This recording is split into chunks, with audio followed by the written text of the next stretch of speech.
বৰষুণৰ বতৰ, পাহাৰৰ পানী নামি আহি আছে, কিন্তু আপুনি ব্ৰিক ৱৰ্ক কৰি থৈছে এনেধৰণে। এই ছাইডটো আপোনাৰ নাৰেংগী ছাইড হয়, পাহাৰৰ অলপ ওপৰত। আপোনাৰ ৰিটেইনিং ৱাল দিয়া নাই ইয়াত আপোনাৰ ব্ৰিক ৱৰ্ক কৰি ৰাখি দিছে।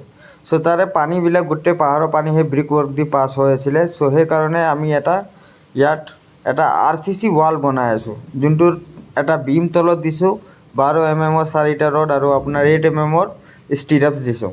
চ' বিম এটা বনাই তাৰপিছত আমি 8 mm আৰু 10 mm ৰড ইউজ কৰি পেলাই এটা স্লেবৰ দৰে RCC ষ্ট্ৰাকচাৰ ৰেডি কৰিছোঁ।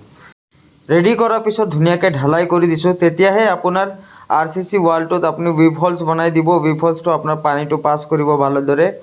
যদি আপুনি গুৱাহাটী অসমত থাকে, আমাৰ এনেধৰণে চিভিলৰ ছাৰ্ভিচ যদি ল'ব বিচাৰিছে, ৰিটেইনিং ৱাল, বিল্ডিং কনষ্ট্ৰাকশ্যন, তো তলত দুটা নাম্বাৰ দি আছে, তাৰে যোগাযোগ কৰিব পাৰিব। আৰু ভিডিঅ'টো যদি ভাল লাগিছে প্লিজ চেনেলটো ছাবস্ক্ৰাইব কৰি দিব। ধন্যবাদ।